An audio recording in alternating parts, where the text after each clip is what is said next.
you sitting comfortably? Then I'll begin. Once upon a time, in a distant realm, there lived a king who was renowned for leagues beyond his own borders for the immensity of his knowledge. He was not necessarily learned, although he did not shun academic thought. It was more that he had a way of knowing things, secret things, seeming to draw truth from the air itself. His courtiers feared to plot against him, never certain whether their whispers would find a way back to him. This was not, however, his only unusual tendency. Every day without fail, when the king had finished dining, one final covered dish would be brought to him. He would then banish all from the room, companions and servants alike, refusing even to lift the cover until he was entirely alone. One day, a young serving lad found he could bear his curiosity no more. On being called in to retrieve the, once again covered, dish, instead of returning immediately to the kitchens with it, he ducked into a side room. Lifting the lid, he found to his surprise that coiled upon the plate was a roasted snake of purest white. Looking around nervously to make sure there was no one about, he broke off a tiny piece and slipped it into his mouth. As the taste blossomed on his tongue, he found his ears prickling, suddenly hearing voices he had never heard before. Raising his eyes, he saw in a nearby tree a flock of sparrows eagerly chirping to each other. But now he understood them, heard how they excitedly discussed how the farmers had sown seeds that day and how well they would feast in the fields the next few days. And with that, the servant knew how the king obtained his knowledge. Later that day, the queen lost a beautiful ring, and the castle rang with accusations of robbery. The king summoned the servant, for he knew from a moth on the wall that the servant had hidden himself away unexpectedly, but knew not why, was suspicious of this deviation from his duties. The servant protested his innocence, but the king stood firm. If the servant did not reveal his guilt or name the guilty party by sun-up the next morning, he would be hanged as a thief. In despair, the servant went to the stream below the castle, trying to find some solace in nature for his last few hours, for he had not a clue who might have taken the ring. He sat there, sorrowfully watching the ducks as they chattered and swam. Then his ears pricked up as one of the ducks started complaining. Its belly was aching. In its hunger earlier, it had accidentally swallowed a ring which had fallen to the ground from below the queen's window, and now it pained the bird from within. Hurriedly the servant caught the bird and dashed with it to the kitchens, lying to the chef that the king had sent him for a roasted duck for his supper. The chef dutifully killed and prepared the bird for eating, and cried out in shock when the ring was discovered in the bird's stomach. The king listened to the chef's babbled account of finding the ring and summoned the servant once again. He apologised for the accusal and offered the servant any royal post he wished for as recompense. The servant, however, respectfully declined, saying he had neither the skill nor the knowledge to do any of the positions as justice. Instead, he asked for a more modest reward, a horse and some money, so that he could travel and see a little of the world.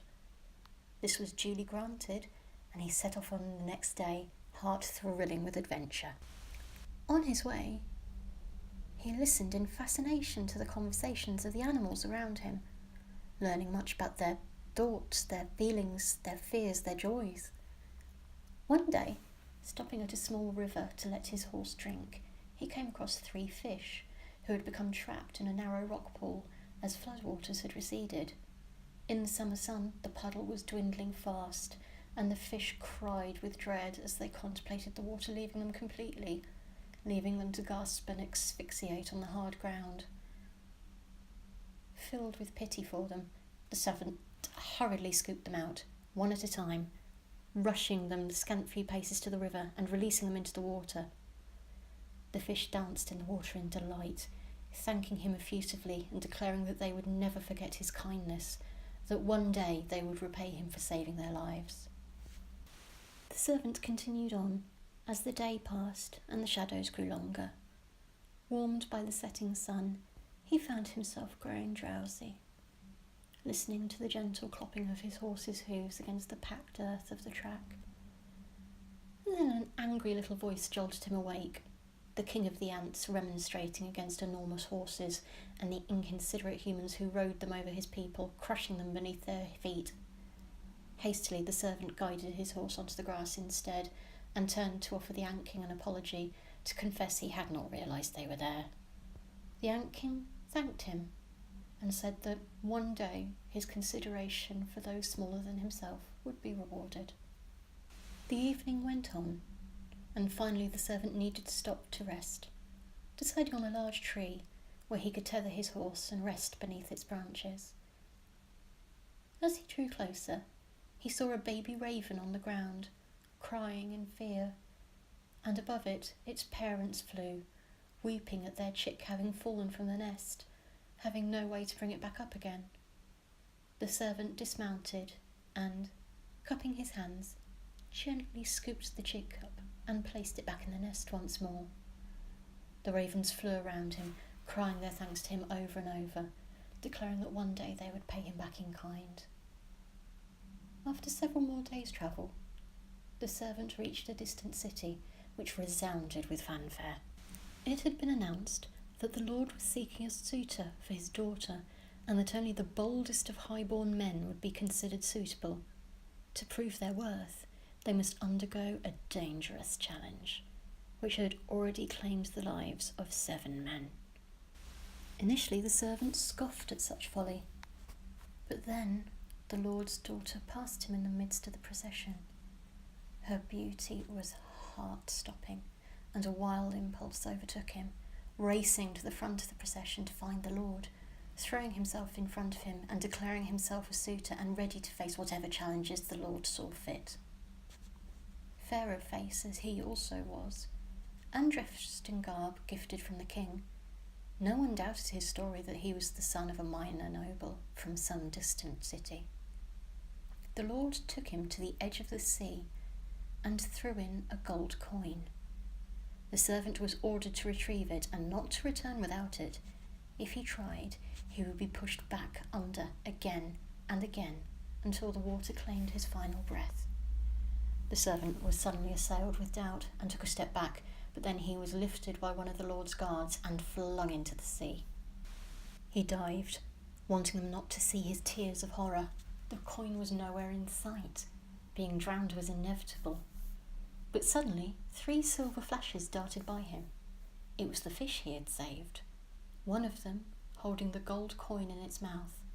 They thanked him again for saving their lives and danced in the water around him as he surfaced, triumphantly holding the coin aloft. Later, when he was warm and dry on land, in new and even finer clothes, he was taken to the lord's daughter to be presented. She, however, shunned him. She resented her father's decision to marry her off to someone who saw her as a glittering prize to be won, not as a woman who deserved to be loved for her own sake.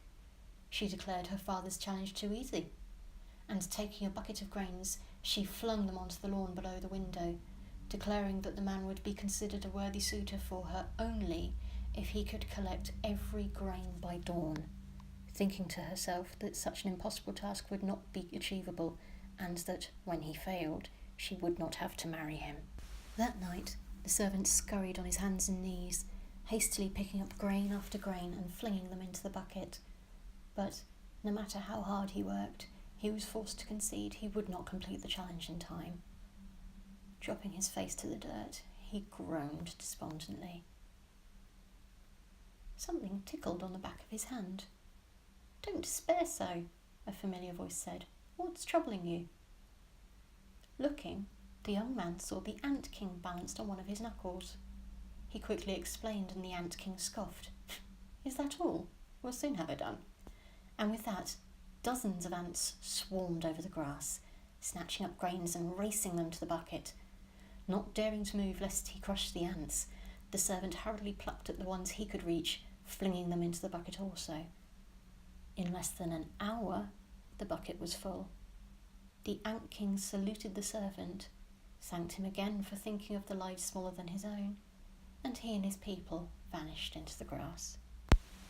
When the muddy servant shyly presented the bucket to the lord's daughter, she was shocked and hopeful.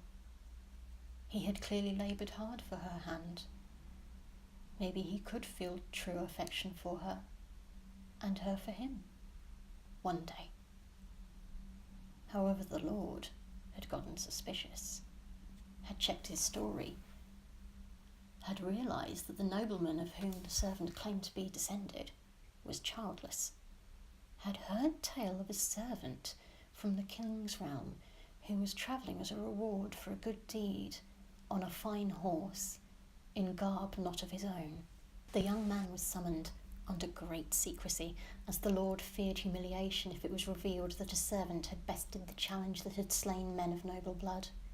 The servant was scolded, ordered to leave in disguise, and never to return under threat of assassination.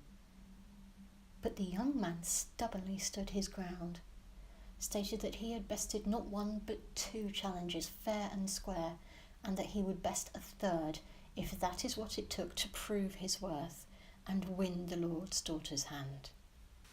The lord looked at him for a long moment, before nodding, declaring this to be reasonable, ordering, as the final task, that the servant go forth into the forest and bring back a single golden apple from the Tree of Life. The Tree of Life's location was a closely guarded secret known only to a few, but, refusing to appear daunted in front of the lord, the young man courteously accepted the challenge and departed. He walked into the woods, and walked, and walked, and walked, searching for days and days with no sign of the fabled tree. After some weeks, he was beginning to despair, and lay down beneath a tree one night to rest his aching legs. He had just settled when a slight weight landed on him. Raising his head, he saw a young raven perched on his hip. Looking around himself, he realised he knew this place. "My parents heard of your quest," the hatchling said to him.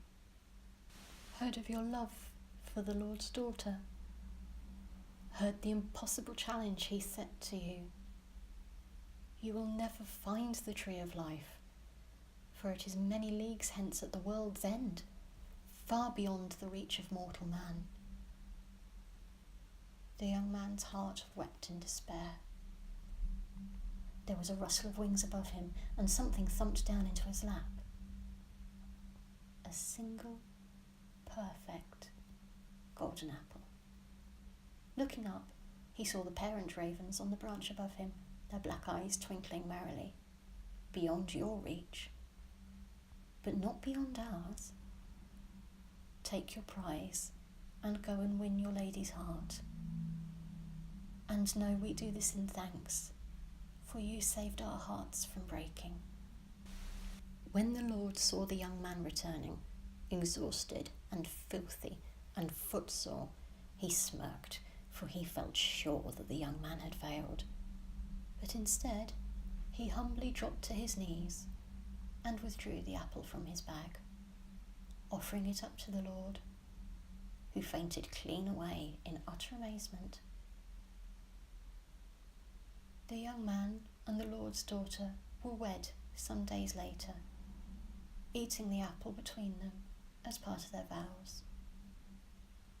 Within a very few months, they had both come to love each other deeply, and they lived a long and happy life together, never knowing a lonely moment until the very end of their days. Sleep well, my love.